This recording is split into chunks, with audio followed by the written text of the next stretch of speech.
Hello everyone, welcome to freak education. इस video में हम डिस्कस करेंगे एसएससी सीएचएसएल 2022 टीयर वन के हम पेपर डिस्कस कर रहे हैं, जिसके अंदर 9 मार्च की शिफ्ट 4 हम डिस्कस करेंगे। ओवरऑल ये अपनी शिफ्ट 4 है, 9 मार्च की भी शिफ्ट 4 है। टोटल 36 शिफ्ट हैं जो हमें डिस्कस करनी है। ये सेशन स्टार्ट करने से पहले ना मैं आप लोगों के कुछ डाउट्स हैं वो हमेशा आते रहते हैं, उनका मैं थोड़ा सा जवाब दे देता हूँ। बहुत सारे लोग हैं जो हिंदी मीडियम से हैं, ठीक है। उनकी ये शिकायत रहती है कि मैं जो क्वेश्चंस हैं वो हिंदी लैंग्वेज में लाऊं या फिर बाइलिंगुअल लाऊं। तो देखो, इतने कम टाइम में मैं सब कुछ ही अकेला मैनेज कर रहा हूँ। जो क्वेश्चन मुझे लगता है कि इसमें हिंदी की ज़रूरत है उसको मैं हिंदी में डाल रहा हूँ। जैसे ये पहला क्वेश्चन है, यहाँ पे ये इंग्लिश में, ये हिंदी में। अब जैसे सेकंड क्वेश्चन है, टेन एफ की वैल्यू ये और sine F plus cos F की वैल्यू फाइंड करनी है। अब इसमें क्या हिंदी की जरूरत पड़ गई यार, कि इसकी मैं हिंदी लिखूं, then what is the value of sine F, तो कि इसका मान क्या होगा। ठीक है, तो ये चीज़ें आपको समझने की जरूरत है। जो हिंदी मीडियम से, उनसे मैं कहना चाहूंगा कि आप एसएससी सीजीएल या फिर एसएससी का कोई भी एग्जाम दे रहे हो, आप इंग्लिश भी एक सब्जेक्ट पढ़ रहे हो। और अगर आप इतनी छोटी चीज़ें नहीं समझ पाते हो, जैसे कि यहाँ पे भी आपको अगर इंग्लिश हिंदी की जरूरत पड़ रही है, तो फिर आई डोंट थिंक कि आप एसएससी में सिलेक्शन ले पाओगे। देखो, बुरा मानने की बात नहीं है। देखो मेरे अगर सब कुछ पॉसिबल होता तो मैं सबका हिंदी डाल देता। अब इतने कम टाइम में ना मुझे कोई ऐसा बंदा मिल रहा है जो कि सब कुछ एक दो दिन में पूरी 36 शिफ्ट है उनका कंपाइलेशन मेरे को बना के दे दे। तो मुझसे अकेले से जितना मैनेज हो पा रहा है मैं कर रहा हूँ। आई होप इस चीज़ को आप समझने की कोशिश करोगे, ठीक है। सेशन को स्टार्ट करते हैं। पीडीएफ टेलीग्राम चैनल से ज्वाइन कर लेना, और सारे क्वेश्चन आपको खुद से ट्राई करने हैं। हर वीडियो में ये बोलने की जरूरत नहीं होनी चाहिए। हो सकता है किसी क्वेश्चन का सॉल्यूशन आपको मुझसे बेहतर आता हो, इसलिए आपको हर एक क्वेश्चन को सॉल्व जरूर करना है। क्योंकि देखो, एक क्वेश्चन के काफी सारे सॉल्यूशन होते हैं, उस टाइम मुझे जो भी दिमाग में आता है वो मैं करवा देता हूँ। मैं सिर्फ वो अप्रोच आपको बताता हूँ जो एग्जाम में यूजफुल है। वो नहीं बताता कि घर पे बैठे मैं अलग से ट्रिक बनाऊं और फिर उनको सॉल्व करवाऊं। उससे सिर्फ देखो, आपको वो चीज इंप्रेस जरूर कर सकते हैं लेकिन आपको फायदा नहीं दिलाएंगे, ये बात फैक्ट है। ठीक है, तो एग्जाम अप्रोच से ही हम करवाते हैं। अब हर चीज का आपको बेस्ट तरीका आ ही नहीं सकता एग्जाम में। पहला सवाल है, एक आर्टिकल है जिसको सॉल्व किया जाता है 10% के लॉस पर। आगे बोल रहा है, अगर इसकी कॉस्ट प्राइस को हम 5 रुपये घटा दें और जो सेलिंग प्राइस है उसको 8 रुपये बढ़ा दें, तो 10% का हमें लाभ हो रहा है, 10% का प्रॉफिट हो रहा है। तो पूछ रहा है कि जो वस्तु था उसका वास्तविक विक्रय मूल्य क्या था, ओरिजिनल सेलिंग प्राइस क्या था। तो देखो, पहले केस में जब हम इसको 10% लॉस पर बेच रहे हैं तो सीपी से एसपी का रेशो 10 से 9 होगा। अब देखो, सेकंड भी अगर मैं रेशो निकालूं ना, तो सेकंड केस में 10 से 11 का प्रॉफिट हो रहा है, तो ये रेशो से बन नहीं पाएगा। क्योंकि यहाँ पे या तो इसके साथ कुछ वेरिएबल लेना पड़ेगा, क्योंकि सीपी से एसपी, ये जो सीपी है यहाँ पे 10 है, यहाँ पे 10 है, ये सेम तो है ही नहीं क्योंकि हमने 5 कम किया है। तो हम इसको रेशियो से नहीं बनाएंगे, ठीक है। यहाँ पे हम इसके साथ कोई वेरिएबल ले लेंगे। लेट्स से कि ये 10x अपना सीपी है और 9x अपना एसपी है। अब जो सेकंड केस है उसमें न्यू सीपी क्या है अपना, जो न्यू सीपी है वो बोल रहा है कि ₹5 की कमी कर दी, यानी 10x-5 अपना न्यू सीपी हो गया। 10x-5 ये हो जाएगा अपना 10x-5। ऐसे ही न्यू एसपी क्या आ जाएगा अपना, हमसे बोला कि 8 रुपये हमने एसपी बढ़ा दिया, पहले 9x था, 8 और बढ़ा दिया। और बोला कि 10% का प्रॉफिट होता है। तो 10% प्रॉफिट होता है तो वही अपना फॉर्मूला लगा दो। प्रॉफिट परसेंटेज कैसे निकालते हैं, profit upon CP multiply by 100। Profit कितने का हो रहा है यहाँ पे, अगर मैं आपसे प्रॉफिट की पूछूं तो एसपी में से सीपी घटा दो। 9x+8, इसमें से आपको माइनस करना पड़ेगा ये 10x-5, तो माइनस का 10x हो जाएगा, प्लस का 5। तो 9x-10x ये आएगा, माइनस का x और प्लस का 13। यानी ये अपना क्या आ गया, प्रॉफिट आ गया -x+13। प्रॉफिट किस पे होता है, सीपी पर। अब सीपी ये सेकंड वाला लेना है, 10x-5, और परसेंटेज के लिए मल्टीप्लाई बाय 100। ठीक है, तो ये पूरा डेटा परसेंटेज में आ जाएगा, इससे ये 10 टाइम चले जाएगा। और अपना ये क्या था, ये सॉरी फिर मैंने गलत लिख दिया, ये 10x-5 था, ये है 10x-5। ठीक है, इधर इसको मैं क्रॉस मल्टीप्लाई कर रहा हूँ तो ये क्या आ जाएगा, 10x-5 इज इक्वल टू, यहाँ पे इस 10 को अंदर मल्टीप्लाई करूंगा तो माइनस के 10x और प्लस का 130। क्रॉप तो नहीं हो रहा ना इधर, थोड़ा सा एडजस्ट कर लेता हूँ, ये 130 आ गया। तो यहाँ से देखो 10x इधर चले जाएगा, ये आ जाएगा 20x इज इक्वल टू 5, इधर चले जाएगा 135। 20x की वैल्यू अपने पास 135 आ चुकी है, हमें चाहिए ओरिजिनल एसपी। ओरिजिनल एसपी कितना था, 9x। तो यहाँ से एक x की वैल्यू निकालूंगा तो क्या आएगा, 135/20, और हमें चाहिए 9x की वैल्यू, तो 9 से मल्टीप्लाई कर दो, 9 से ये मल्टीप्लाई हो जाएगा। सॉल्व कर लेते हैं। पहले देखो, कुछ भी काट लो चाहे तो, 20 से ही मैं डायरेक्ट इसको काट रहा हूँ। 20 से काटेंगे तो 20×6 = 120, फिर बचेंगे कितने अपने पास, 15, 150, 20 से 140, फिर 10, 10 हो जाएगा तो 100, 20 पंजे 100, 6.75 आएगा। इसका 9 टाइम और करना है तो ये आ जाएगा 9 पंजे 45, 4 कैरी, 9 7 63 और 4 67। ठीक है, 0.75 ऐसे एक ही ऑप्शन में, पूरा सॉल्व करने की जरूरत नहीं है पर करवा देता हूँ। 67 आया था ना, 6 कैरी आएगी और 9 6 54, 54 और 6 60, 60.75 रुपये इस सवाल का सही आंसर आ जाएगा। पहला ऑप्शन है, अच्छा सवाल है ये। ठीक है, नेक्स्ट क्वेश्चन को देखते हैं। यहाँ पे हमसे बोला है कि 10f की वैल्यू ये है। 10f, 10f की वैल्यू क्या है, 15/8 है। 10 क्या होता है, लंब बटे आधार।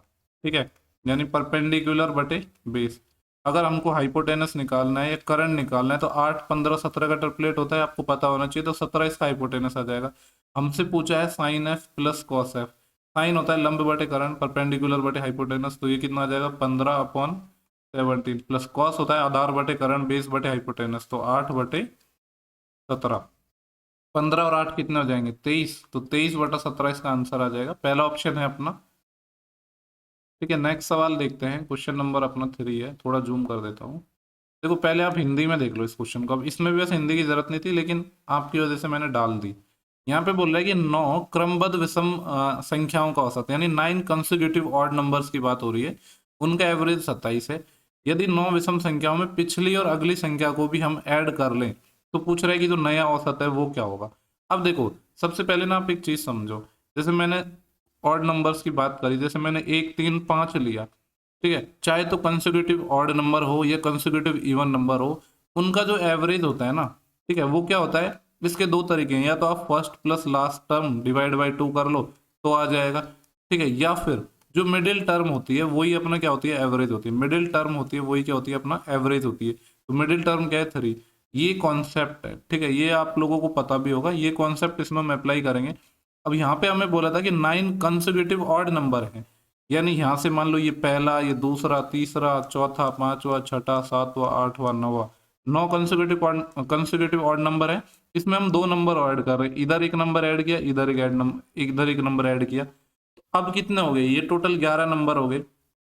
टोटल 11 नंबर हो गए ना, तो एवरेज कौन सा आएगा, अपना मिडिल टर्म। अब मिडिल टर्म कौन सा होगा, 5 तो लेफ्ट साइड में रह जाएंगे, 5 ही राइट साइड में रह जाएंगे, यानी जो 6th टर्म है वही अपनी एवरेज होगी। पहले जो 9 नंबर थे उस केस में बोला था कि जो एवरेज है 27 है, यानी जब 9 नंबर थे तो एवरेज अपना कौन सा होगा, मिडिल टर्म। यानी जो 4th टर्म थी पहले वो 27 थी, तो 4th टर्म कौन सी होगी, ये पहली थी, ये दूसरी थी, ये तीसरी, चौथी, ये वाली 27 थी। अब एक एक नंबर हमने और बढ़ा दिया। ठीक है, तो अब हमसे पूछ रहा है कि एवरेज क्या है, तो अब 5th टर्म हो जाएगी। तो देखो अब 5th टर्म तो यहाँ से गिनेंगे, पहला, दूसरा, तीसरा, चौथा, पांचवा, यानी अभी भी यही आएगा क्योंकि दोनों साइड एक एक बढ़ाया है, तो अपना ये सेम ही रहेगा। यानी 27th नहीं, सॉरी, ये 27 वैल्यू थी इसकी। तो पहले भी 720 एवरेज था, अब जब एक नंबर दोनों साइड बढ़ाएंगे तो उसमें कोई फर्क नहीं पड़ेगा, अभी भी 27 ही रहेगा। तो ये अपना आंसर हो जाएगा क्वेश्चन नंबर 2। ठीक है, बस लॉजिकल क्वेश्चन था अपना। नेक्स्ट सवाल है, इसको देखते हैं। हिंदी इसमें भी मैंने डाली हुई है। यहाँ पे बोल रहा है कि 2 ट्रेनें हैं, एक 125 मीटर है और दूसरा 375 मीटर लंबी है। समानांतर पटरी, पैरेलल जो पटरियों पर चल रही है अपोजिट डायरेक्शन में। एक की स्पीड 81 है, दूसरे की 63 है। उन्हें एक एक दूसरे को क्रॉस करने में कितना टाइम लगेगा, ये हमें निकालना है। देखो, चाहे तो ट्रेन सेम डायरेक्शन में जाए या अपोजिट डायरेक्शन में जाए, जो लंबाई है या डिस्टेंस है ऑलवेज ऐड होती है। तो लंबाई तो कितनी हो जाएंगी, 125 तो इसकी है और 375 इसकी है, तो ये कितना हो जाएगा, 500 मीटर। ठीक है, 500 मीटर तो लंबाई हो गई। अब अपोजिट डायरेक्शन में जा रही है तो स्पीड क्या हो जाएगी, ऐड हो जाएगी। तो डिस्टेंस बराबर क्या होता है, स्पीड इंटू टाइम। हमें टाइम निकालना है तो यहाँ पे टाइम में निकाल लेते हैं। टाइम क्या हो जाएगा, अपना डिस्टेंस अपॉन स्पीड। डिस्टेंस है 500 मीटर डिवाइड बाई स्पीड। अब देखो जो आंसर है ना वो सेकंड में है, तो यहाँ से अगर मैं आपसे स्पीड पूछूं तो स्पीड क्या होगी, 81 प्लस 63 ये होगी। इसको थोड़ा सॉल्व करके लिखेंगे तो कितना हो जाएगा, 8 से 14 144। लेकिन ये किलोमीटर पर आवर में, आंसर अपना सेकंड मारा तो इसको मीटर पर सेकंड में बदलेंगे तो 5/18 से मल्टीप्लाई करना होगा। 18 × 144, तो ऊपर तो 500 आ गया, नीचे कितना आएगा, 8 टाइम कटा था ना, तो 8 पंजे 40, 0 से 0, 50/4, 50/4 मतलब 25/2, 25/2 मतलब 12.5। 12.5 सेकेंड है, इस सवाल का सही आंसर अपना आ जाएगा। ठीक है, ऑप्शन अपना सेकंड है। नेक्स्ट अपना क्वेश्चन है, बोला है कि triangle P Q R right angle है क्यू पर। एक हम राइट एंगल ट्राइंगल बना लेते हैं, क्यू पे राइट एंगल बनाना है, ये क्यू हो गया, पी को कहीं भी मान लो, यहाँ पे आर हो जाएगा। बोला है पी क्यू की वैल्यू 12 सेंटीमीटर है, क्यू आर की वैल्यू 5 है, तो 5 12 13 का ट्रिपलेट हो जाएगा। हमसे पूछा है cot P minus tan R. देखो कॉट पी, आपको पता है जो भी एंगल लेते हैं उसके सामने परपेंडिकुलर होता है। टेन होता है लंब बटे आधार, तो ये जो कॉट हो जाएगा आधार बटे लंब, यानी बेस बटे परपेंडिकुलर। आधार क्या हो जाएगा, ये तो परपेंडिकुलर हो जाएगा, तो बेस हो जाएगा 12 और ये हो जाएगा 5 माइनस टेन। टेन क्या होता है लंब बटे आधार, लेकिन इस बार आर की बात कर रहे हैं तो आर के सामने ये परपेंडिकुलर हो गया, तो लंब बटे आधार परपेंडिकुलर बटे बेस, तो ये 12 और ये 5, यानी दोनों सेम ही आगे, तो क्या हो जाएंगे, जीरो हो जाएंगे। जो भी एंगल लेते हैं उसके सामने परपेंडिकुलर होता है, ये चीज आपको बस ध्यान रखनी है। ठीक है, नेक्स्ट सवाल देखते हैं, क्वेश्चन नंबर 6 अपना। एक सेकेंड। क्वेश्चन नंबर 6 है अपना, सिंप्लीफिकेशन का क्वेश्चन है। यहाँ पे ए की वैल्यू गिवन है, बी की वैल्यू गिवन है, ए मैं इधर सॉल्व कर रहा हूँ। देखो ये है 36/18, तो कितना आ जाएगा 2, और 2 गुणा 5 10, तो ऊपर आ जाएगा, नीचे कितना आएगा 3 गुणा 4 12, और 36/12 3 ही आएगा, यानी ए की वैल्यू 10/3 आ गई। बी को सॉल्व करते हैं। देखो सबसे पहले सॉल्व होगा 5/15, 5/15 कितना आ जाएगा 1/3, और 1/3 किससे मल्टीप्लाई है 5 से, प्लस 6 दूनी 12, और 12 माइनस 5 7, डिवाइड बाई 15/5 3, और 3 25 से मल्टीप्लाई होगा 75, माइनस 2 तिया 6, और ये प्लस 6 है। तो देखो -6 + 6 तो कट गया नीचे, तो 75 आ गया, और इसको थोड़ा सॉल्व करेंगे तो ये आएगा 5/3 प्लस का 7, एलसीएम ले लेते हैं अपन 3, तो ये आ जाएगा 5 प्लस, और ये कितना आ जाएगा 3 से जाएगा 21, तो ऊपर आ गया 26/3 और नीचे 75 है, यानी ये आ जाएगा 21 और 5 26, और नीचे आ जाएगा 3 गुणा 75। ये क्या आ गया अपना बी आ गया। हमसे पूछा था ए प्लस बी बताना है हमें, यानी दोनों को ऐड करना है हमें। एक तो आ जाएगा 10/3 प्लस ये कितना आ जाएगा 26/3 इंटू 7 5, ये आ जाएगा। अब यहाँ पे एलसीएम लेंगे तो एलसीएम क्या आएगा 3 इंटू 7 5 ही आएगा, और यहाँ पे ये 3 से 3 कट जाएगा, तो 75 से मल्टीप्लाई होगा तो 750 प्लस। देखो आंसर 750 से प्लस आएगा, ये दो ऑप्शन तो आप ऐसे ही हटा सकते हो। अब यहाँ पे तो 26 और आ जाएगा, यानी 50, और कितना आएगा 776, और इसको मल्टीप्लाई करोगे तो 225, तो पहला ऑप्शन आ गया अपना। नेक्स्ट सवाल देखते हैं। यहाँ पे बोला है instead of increasing A number successively by 20% and 30%, यानी एक नंबर को बढ़ाना था 20% और 30% सक्सेसिवली क्रमागत रूप से, लेकिन इसको क्या कर दिया डिक्रीज कर दिया बाई 22%, ठीक है, लेकिन 22% से इसको डिक्रीज कर दिया, तो बोल रहा है कि रिजल्टेंट जो वैल्यू है उसमें कितना, क्या पूछा है, resultant value is what percent of the required value, तो जो रिजल्ट जो भी हमें वैल्यू प्राप्त हुई है वो रिक्वायर्ड वैल्यू का कितना परसेंट है। ठीक है, ये हमें पूछा है कितना करेक्ट है। तो देखो मान लो कोई हमें 20% और 30% है, तो 20 और 30 क्या है, थोड़ी आसान फ्रैक्शन है, चाहो तो आप 100 से कर सकते हो, मैं आपको 100 से ही मान लेता हूँ। मान लो कि कोई जो वैल्यू थी ना वो 100 थी, इसको हमें बढ़ाना था, पहले तो क्या करना था इसको 20% बढ़ाना था। जब इसको 20% बढ़ाते तो कितना हो जाता 120 हो जाता, इसमें आप सक्सेसिव भी लगा सकते हो। अब फिर इसके बाद इसको 30% और बढ़ाना था, इसका 30% कितना हो जाएगा 36, यानी 156 आता अपना नंबर। ठीक है, ये वैल्यू आती, लेकिन ये ना करके हमने क्या कर दिया, जो नंबर 100 था उसको हमने क्या किया है डिक्रीज कर दिया बाई 22%, 22% से इसको मैंने डिक्रीज कर दिया, तो 22% से अगर डिक्रीज कर दूंगा तो ये नंबर कितना आएगा 78 हो गया। अब हमसे क्या पूछा कि जो रिजल्टेंट वैल्यू आई है, यानी ये जो 78 आई है ओरिजिनल नंबर का कितना परसेंट है, तो आप यहाँ पे देख रहे हो जस्ट ये आधा है, यानी 78 है, 156 का कितना है आधा है, क्योंकि इसका डबल 156 होता है, 70 दूनी 140 और 8 दूनी 16, परसेंटेज के लिए 100, तो ये कितना आ जाएगा 50%। देखो यहाँ पे सिर्फ हमें एक बार ही बोला है कि 22% इसको डिक्रीज किया है, दो बार नहीं बोला है, जबकि जो इंक्रीज था दो बार था। ठीक है, तो 50% इसका आंसर आ जाएगा। नेक्स्ट क्वेश्चन देखते हैं, क्वेश्चन 8 है, on selling a book at 8/15 of the mark price.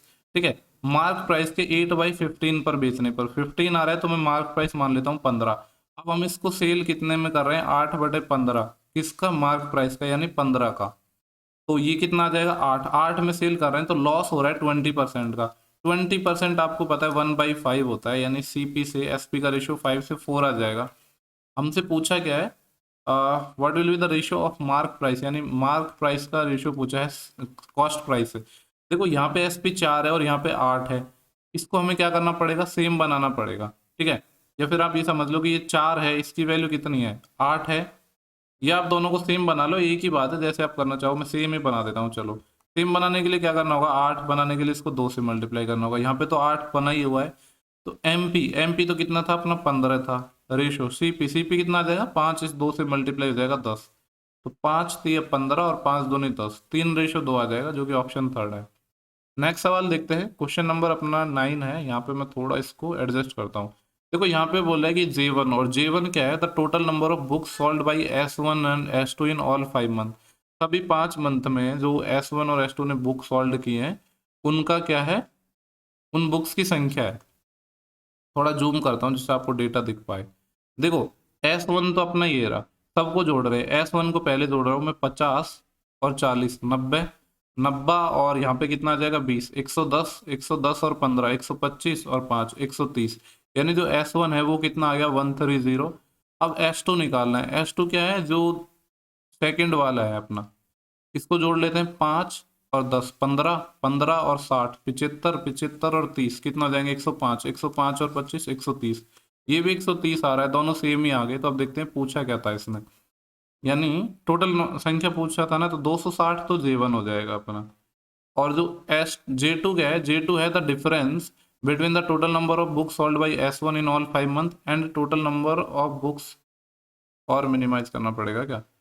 और J2 था ना, वो क्या था अपना S1 और S2 में जो बुक सेल की हैं 5 साल में, उनका डिफरेंस, यानी दोनों ने सेम ही बुक सोल्ड की, तो J2 तो 0 आ जाएगा।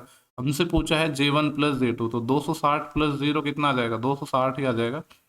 कोई क्वेश्चन अगर आपको ब्लर दिख रहा है ना, तो मैंने PDF अपलोड कर दी है, उसको आप डाउनलोड कर लेना और उसमें देख लेना, ठीक है।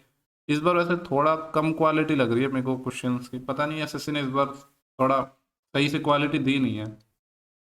नेक्स्ट अपना क्वेश्चन है, मोहित एंड रोहित अंडर टू के वर्क फॉर ₹4400। ठीक है, मोहित और रोहित ने 4400 में एक काम लिया। मोहित अकेले उस काम को 10 दिनों में कर सकता है, रोहित अकेले उस काम को 15 दिनों में कर सकता है। अगर साथ मिलकर काम करते हैं तो उनको प्राप्त होने वाली राशि में डिफरेंस निकालना है। देखो बड़ा ही आसान क्वेश्चन है। यहाँ पे एक अपना मोहित है, एक अपना रोहित है। मोहित अकेले काम को 10 दिनों में निपटा सकता है और रोहित 15 दिन में। 10 और 15 का एलसीएम 30 आ जाएगा। 10 से 3 टाइम, 15 से 2 टाइम। मैंने आपको एक चीज बोली थी, जब भी लोग अगर सेम मतलब साथ मिलकर काम करते हैं, जो पैसा बढ़ता है इफिशियंसी के अकॉर्डिंग। यहाँ पे साथ मिलकर काम कर रहे हैं, यानी जो ये 5 यूनिट है, 3 इसकी इफिशियंसी, 2 इसकी, इस 5 यूनिट की वैल्यू क्वेश्चन में हमें गिवन है 4400 रुपये। हमसे पूछा है इनका जो पैसा है या जो अमाउंट है उसमें डिफरेंस पूछा है। तो 3 - 2 यानी 1 यूनिट की वैल्यू पूछी है, तो 5 से डिवाइड कर लो, 5 8 40। और फिर देखो 8 मतलब 8 से अपना आंसर स्टार्ट होगा, ये वाला नहीं हो सकता। एग्जैक्ट 800 आ ही नहीं रहा, ये भी नहीं है, यही हो जाएगा। सॉल्व करने की जरूरत नहीं है, करना चाहो तो कर लो। 5 8 40, 4 बचा, फिर 5 8 40, 880। ठीक है, ये अपना आंसर आ जाएगा। नेक्स्ट क्वेश्चन को देखते हैं, क्वेश्चन 11 है। पूछा है कि 3 नंबर हैं जो रेशियो हैं 2:3:5 में। If the sum of the largest and the smallest number is 9800। देखो 3 नंबर हैं, किस रेशियो में है, 2 3 5 में। लार्जेस्ट नंबर यानी सबसे बड़ा नंबर और स्मॉलेस्ट नंबर सबसे छोटा नंबर है, उनका हमें क्या गिवन है, सम गिवन है। तो सबसे बड़ा 5 है, सबसे छोटा 2 है, इनका सम यानी 7 की वैल्यू हमें गिवन है 9800। पूछा है what is the difference of largest and smallest. तो सबसे बड़े और सबसे छोटे में डिफरेंस पूछा है, यानी 5 - 2, 3 की वैल्यू पूछी है। 1 की वैल्यू निकालूंगा तो 1400 टाइम कट जाएगा। 3 की वैल्यू चाहिए, 3 से दोनों साइड मल्टीप्लाई कर दो, तो 14 3 42, 4200 आंसर आ जाएगा। नेक्स्ट अपना क्वेश्चन नंबर 12 है, इसको देख लेते हैं। यहाँ पे हमसे बोला गया है कि 2 सर्कल हैं जिनका सेंटर एक ही है, यानी कोसेंट्रिक है, सकेंद्रीय है। एक की रेडियस x है, एक की रेडियस 26 है। p और s अपने, पहले मैं डायग्राम बना लेता हूँ, ठीक है। यहाँ पे मैंने ये एक सर्कल बनाया, ये दूसरा सर्कल बनाया। अब यहाँ पे हमसे क्या बोला है कि जो p और s तो बड़े सर्कल पर पॉइंट है और q और r छोटे सर्कल पर पॉइंट है, और p q r s एक सीधी लाइन है। तो देखो सीधी लाइन कब हो पाएगी, ये जब कुछ इस तरीके से ये लाइन हो पाएगी। हमसे बोला था P और S बड़े सर्कल पर हैं, तो ये PS हो गया। और Q और R छोटे सर्कल पर हैं, तो Q अपना यहाँ पे हो जाएगा, R अपना यहाँ पे हो गया, और PQRS एक स्ट्रेट लाइन भी हो गई। बोला है कि QR की वैल्यू 40 है, यानी यहाँ से यहाँ तक की लेंथ अपनी 40 है, और PS की लेंथ 48 है। कंप्लीट लेंथ अपनी कितनी है, 48 है। इसका मतलब मैं ये कह सकता हूँ 4 तो अपनी इधर हो जाएगी और 4 ये अपनी इधर हो जाएगी। पूछा है कि x का मान बताना है। x क्या थी, अपनी रेडियस थी। अब देखो हमारे पास 2 सर्कल थे, एक की रेडियस तो आपको ऑलरेडी गिवन थी, कितनी थी 26। तो मान लो यहाँ पे अपना ये सेंटर है, ठीक है, ये सेंटर है। अगर यहाँ से थोड़ा मैं इसको, इस 40 को इधर से हटाता हूँ, ठीक है, या एक काम करता हूँ, इसको थोड़ा मैं बड़ा कर रहा हूँ डायग्राम को, जिससे हम इसमें सॉल्व कर पाए चीज़ें ठीक से। देखो यहाँ पे एक सेकंड, क्या हो गया यार, यहाँ पे अपने पास मान लो ये अपना क्या है, सेंटर है, यहाँ से मैंने इस पर डाला परपेंडिकुलर और इसको यहाँ से मिलाऊंगा, ये तो छोटे वाले की रेडियस हो गई। सिमिलरली यहाँ पे देखो, अब जो बड़ा वाला सर्कल है, अगर मैं इसको यहाँ से मिलाता हूँ, ये वाली लाइन, ठीक है, ये सेंटर से मिला रहा हूँ, तो बड़े वाले सर्कल की रेडियस कितनी थी, 26 थी। यहाँ पे अपना एक राइट एंगल बनेगा कुछ इस तरीके से, देखो ये अपना 26 है, और ये वाली साइड, ये अपना पॉइंट मान लो, कुछ भी मान लो आप, इसको एक नया पॉइंट मान लो, टी मान लो, तो टी से लेकर अपना यहाँ पे एस तक की दूरी आपको पता है कि नहीं है, पता है, क्योंकि ये जो कंप्लीट दूरी थी अपनी क्यू आर, ये 40 थी, तो ये भी 20 हो जाएगी, ये वाली भी 20 हो जाएगी, तो 20 तो ये है और 4 ये है, यानी ये कितनी हो जाएगी, 24 हो जाएगी अपनी। 20 24 हो गया, यहाँ पे राइट एंगल बन रहा है। तो अगर मैं रेशियो की बात करूँ तो यहाँ से रेशियो कितना आएगा, 2 से काटोगे आप 12, 2 से काटोगे 13, हमें चाहिए ये परपेंडिकुलर, ये कितना आ जाएगा, 13 का स्क्वायर माइनस 12 का स्क्वायर, और 2 से काटा था तो 2 से मल्टीप्लाई और कर देंगे, तो 2 इंटू 13 और 12 को जोड़ेंगे तो 25, जिसका अंडर रूट 5 आ जाएगा, और घटाएंगे तो 1, यानी ये कितना आ जाएगा अपना 10 आ जाएगा बेसिकली। एक सेकेंड, 25 का 5, ठीक है, तो कितना आ गया अपना, ये 10 आ गया, तो 10 आ जाएगा अपना ये, यानी ये 10 12 10 24 26 का ट्रिपलेट हो गया, ठीक है। अब देखो हमारे पास ये वाली वैल्यू आ चुकी है, मैं थोड़ा सा इसको मिनिमाइज कर देता हूँ। हमसे पूछा क्या था इनमें, क्वेश्चन में पूछा था कि जो छोटा सर्कल है, स्मॉलर सर्कल है, यानी जो अंदर वाला सर्कल है, उसकी रेडियस बतानी है हमें।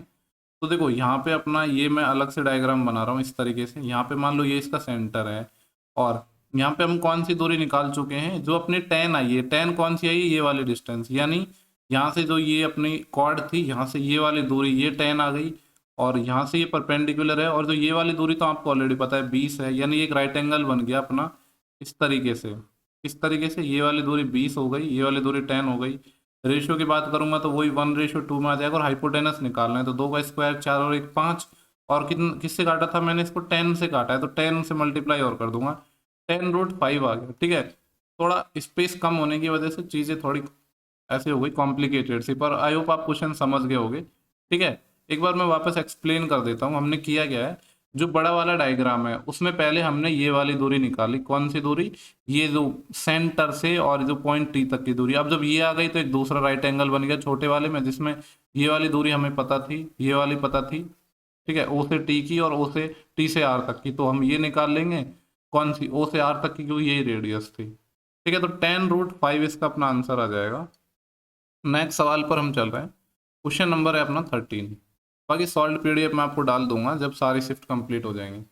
कंपाउंड इंटरेस्ट का क्वेश्चन है, बोला है कि इस sum on a sum of 2 year is ₹4180, if rate of interest is 20% per annum, what is the सम।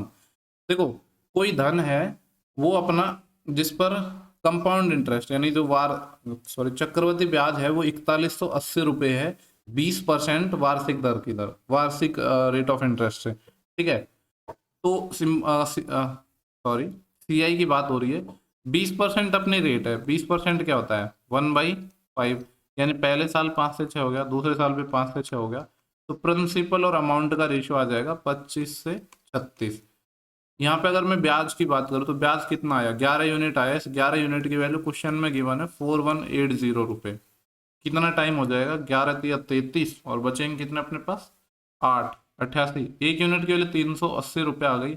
हमसे पूछ रहा है कि वो प्रिंसिपल क्या था, यानी 25 की वैल्यू पूछी है, तो 380 को हमें मल्टीप्लाई करना होगा 25 से, तो 0 25 × 200, 80×20, 25 × 75, 75 और 20 95, 9500 है अपना आंसर हो जाएगा। नेक्स्ट अपना क्वेश्चन है 14, इसको देख लेते हैं। यहाँ पे बोला है कि एक ट्राइंगल है अपना RST, ठीक है, मैं एक ट्राइंगल बना लेता हूँ, इस तरीके से है, ये R हो गया, ये S हो गया, T हो गया, जिसमें बोला है कि Z एक पॉइंट है साइड ST पर। Z मान लो यहाँ पे एक पॉइंट मैंने मान लिया, इस तरीके से है कि SZ और ZT इक्वल है, यानी ये वाली लेंथ और ये वाली लेंथ इक्वल है, और एंगल RZS 90 है, RZS ये 90 है, ये वाला 90 हो गया, ठीक है। तो हमसे पूछ और बोला है कि RS की वैल्यू 10 है, तो हमसे पूछा है RT की वैल्यू, ये भी 10 ही हो जाएगी। 10 कैसे हो जाएगी, क्योंकि ये कॉन्ग्रुएंट हो जाएंगे ट्राइंगल। कौन कौन से कॉन्ग्रुएंट हो जाएंगे, देखो अगर मैं बात करूं ये वाले ट्राइंगल में, ये 90 डिग्री है, ठीक है, ये 90 डिग्री हो गया, और ये वाली साइड या आप ऐसे भी समझ सकते हो, दो साइड हैं अपने पास। एक तो साइड कौन सी हो गई, आर जेड। आर जेड तो क्या है, कॉमन साइड है। और जो दूसरा एस जेड है ये इक्वल है जेड, ठीक है। तो साइड एंगल साइड, दो साइड, ये वाली साइड, उनके बीच में एंगल, ये अपने क्या हो गए, इक्वल हो गए, तो ट्राइंगल कॉन्ग्रुएंट हो जाएंगे। ठीक है, अब ट्राइंगल कॉन्ग्रुएंट हो जाएंगे तो अगर ये वाला 90 के सामने 10 है तो इधर भी तो ये 90 बनेगा, इस 90 के सामने ये भी अपना क्या हो जाएगा, 10 ही हो जाएगा। सिमिलरिटी में रेशियो इक्वल होता है और कॉन्ग्रुएंसी में वैल्यू इक्वल होती है, तो 10 आ जाएगा इसका आंसर। नेक्स्ट अपना सवाल डीआई का है, थोड़ा इसको मैं मिनिमाइज कर लेता हूँ। पूछा है हमसे the production of refrigerator by A is what percent of the production of refrigerator by E. A का जो प्रोडक्शन है रेफ्रिजरेटर का वो ई का कितना परसेंट है। ए अपना ये है, ए का कितना है 300। पूछा है कि ये जो 300 है, ई ई कहाँ पे है, इस 60 का कितना परसेंट है, 6 5 30, 500% हो जाएगा। ठीक है, 500% हो गया। नेक्स्ट सवाल है अपना, इसको देखते हैं हम। यहाँ पे बोला है कि एक ट्राइंगल है एक्स वाई जेड, वाई पर ये 90 है, तो हम राइट एंगल बनाएंगे एक। और राइट एंगल किस पे है, वाई पर, ये अपना वाई हो गया, यहाँ पे एक्स मान लेता हूँ, यहाँ पे जेड हो जाएगा। Y N is perpendicular to X Z, Y N यहाँ से हमने परपेंडिकुलर डाला एक्स जेड पर, और एक्स वाई की वैल्यू 30 है, ये लेंथ अपनी 30 है। एक्स जेड कौन सा है, ये complete length. X Z sorry 30 नहीं, 34 होगी, वही तो मैं सोच रहा हूँ 30 से स्मॉल कैसे होगा, पढ़ने में मैंने गलत पढ़ लिया, ये है 34। हमसे पूछा है what is the value of Y N की वैल्यू हमें बतानी है, यानी ये वाली वैल्यू हमें चाहिए। देखो अगर मैं इस साइड की आपसे बात करूँ कि ये वाली साइड कितनी होगी, तो आपको पता है जो ये दो साइड है इनका रेशो ले लो, 30 और 34 का कितना आ जाएगा, 15 और 17। 8 15 17 का ट्रिपलेट होता है, तो ये क्या आ जाएगा अपना 8 आ जाएगा, लेकिन मैंने 2 से काटा था तो 2 से मल्टीप्लाई करना पड़ेगा, ये वाली जो साइड है अपनी ये आ जाएगी 16। तो हमारे पास तीनों जो साइड्स हैं वो हमें गिवन है। और आपको ये चीज़ पता होगी कि मान लो ये एक राइट एंगल है ए बी सी, ये परपेंडिकुलर है, और यहाँ पे हमने एक और परपेंडिकुलर डाला बी डी। तो ये जो बी डी है इसकी लेंथ कैसे निकालते हैं, दोनों लेग्स का multiplication, A B into B C divide by hypotenuse A C. ठीक है, तो ये चीज़ आपको पता होनी चाहिए। तो यहाँ पे हम, ये तो अपना कॉन्सेप्ट था जो आपको पता होना चाहिए। तो यहाँ पे वाई एन क्या आ जाएगा, दोनों लेग्स का मल्टीप्लिकेशन, यानी 30 गुणा 16 डिवाइड बाई, हालांकि और भी तरीके होते हैं, ये जो वाई एन का स्क्वायर होता है X N into Y Z, लेकिन जहाँ पे जो चीज़ अप्लाई होगी सिर्फ वही करेंगे। हाइपोटेनस है 34। ठीक है, 2 से काटेंगे ये 15 हो जाएगा, ये 16 है और ये 17, नीचे 17 आएगा, 16 दाएंगे 160 और 16 पंजे 80, 16 8 24, 240/17। ऑप्शन अपना सेकंड आ जाएगा। अच्छा क्वेश्चन था। नेक्स्ट सवाल देखते हैं, डीआई का है ये भी। ठीक है, थोड़ा इसको एडजस्ट करता हूँ। यहाँ पे क्या बोला है कि जो L1 है, L1 क्या है, the difference between the total sales of A and B in all year. A और बी में जो टोटल सेल है उनमें डिफरेंस, तो पहले सम निकाल लेते हैं ए और बी का। देखो इन सबको जोड़ा 0, देन इसके बाद 5 और 5 10, 10 और 5 15, 15 और 5 20, 20 और 5 25, 2 कैरी, 2 और 3 5 और 5 10, 10 और 7 17, 17 और 6 23, 23 और 4 27, 2750 तो ही हो गया। इनको सबको जोड़ेंगे तो 0, फिर 5 और 5 10, 10 और 5 15, 20 25, फिर कितनी आई, 2 कैरी आई, 2 और 1 3, 3 और 8 11, 11 और 9 20 और 3 23, 23 और 2 25, 2 कैरी, 2 और 1 3, 3550। L1 क्या है, डिफरेंस इन दोनों का 3550 और 2750 का, तो ये कितना आ जाएगा 800। 800 तो L1 आ गया। L2 क्या है, the value of average sales of A. L2 क्या आ जाएगा, ए की देखो टोटल सेल कितनी थी, 2750 थी, कितने ईयर की बात हो रही थी, ये 5, 1 2 3 4 5, 5 से डिवाइड कर दो, 5 5 25, बचेंगे 2, 5 5 25, 550। हमसे जो क्वेश्चन में इन्होंने पूछा है वो क्या पूछा है, हमसे पूछा है कि L1 और L2 का रेशियो बताना है, यानी L1 रेशियो L2 हमें फाइंड करना है। तो ये तो आ जाएगा 800 और रेशियो 550, 0 से ये 0 कैंसिल हो गया, 5 से 16 टाइम और 5 से 11 टाइम, तो कितना आ जाएगा 16:11, 16:11 है ऑप्शन अपना पहला। नेक्स्ट सवाल को देखते हैं। यहाँ पे बोला है कि angle subtend by a chord, एक कॉर्ड है जो subtend by a chord C D है, जो एंगल कहाँ पे, सर्कल पर, सेंटर ऑफ सर्कल, सर्कल पर 180 डिग्री का एंगल बना रही है। यानी मैंने ये एक सर्कल बनाया जिसमें एक कॉर्ड है सी डी, ये सेंटर पर 180 डिग्री का एंगल बना रही है। आपको पता है कोई भी कॉर्ड है सेंटर पर 180 का डिग्री एंगल कब बना पाएगी, जब वो डायमीटर होगा, यानी ये जो कॉर्ड है ये डायमीटर ही होगा जो 180 डिग्री का यहाँ पे एंगल बना देगी। आगे बोला है अगर रेडियस इस सर्कल की 14 है, यानी ये वाली वैल्यू 14 है तो ये वाली वैल्यू 14 हो जाएगी, तो कॉर्ड की लेंथ निकालनी है तो कितना हो जाएगा, क्योंकि कॉर्ड है वो अपना डायमीटर ही है, तो 14 का डबल आ जाएगा 28। नेक्स्ट अपना क्वेश्चन है एवरेज का है। देखो इस टाइप के एवरेज में क्वेश्चन में काफी लोग एक मिस्टेक करते हैं, ये मैंने काफी बार नोटिस किया है। मिस्टेक क्या करते हैं कि बॉयज और गर्ल का जैसे कभी तो रेशियो पहले दे देता है और नंबर जो उनका एवरेज है वो आगे पीछे कर देता है और जल्दी जल्दी में ध्यान नहीं देते हैं, तो ये चीज़ आपको ध्यान देनी है। यहाँ पे बोल रहा है कि एक स्कूल है जिसमें गर्ल और बॉयज का एवरेज एवरेज है वो कितना है, 30 और 60 है, गर्ल्स और बॉयज। गर्ल्स का है 30, बॉयज का है 36। आगे बोल रहे हैं number of girls is twice the number of boys. जो गर्ल्स की संख्या है वो बॉयज की क्या है, डबल है। तो यहाँ पे ये गर्ल और बॉयज था, बॉयज का डबल है, अगर बॉयज 1 है तो गर्ल क्या है 2, ये 2:1 में होंगी। अब यहाँ पे हमें एवरेज निकालना है कि इसका जो ओवरऑल एवरेज कितना है, यही पूछा है ना, then will be the average weight of all the student, सभी का एवरेज वेट पूछा है। एक तो इसमें लगाऊंगा मैं डेविएशन मेथड, ठीक है। जिन लोगों ने मुझसे एवरेज नहीं पढ़ा है ना, काफी सारे मैंने एवरेज के लेक्चर डाले हुए हैं प्रीवियस ईयर क्वेश्चन के ही, प्लेलिस्ट बनाई हुई है हर एक टॉपिक की, वहां से आप देख लो। डेविएशन कैसे लगाते हैं, हम कोई भी एक एवरेज मान लेते हैं, मान लेते हैं कि 30 ही अपना एवरेज था, तो अब डेविएशन कितना है, देखो माना 30 था, यहाँ पे 36 है, यानी 6 ज्यादा है, कितने रेशियो पर, 1 रेशियो पर।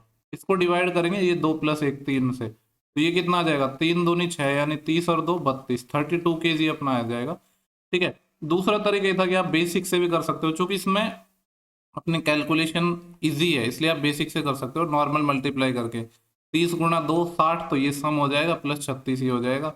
डिवाइड करेंगे टोटल नंबर से, 2 और 1 3 से, तो ये 60 और 36 कितना आएगा, 96, 96/3, 96/3 मतलब 32 आ जाएगा, जो कि अपना ऑप्शन नंबर पहला है, ठीक है।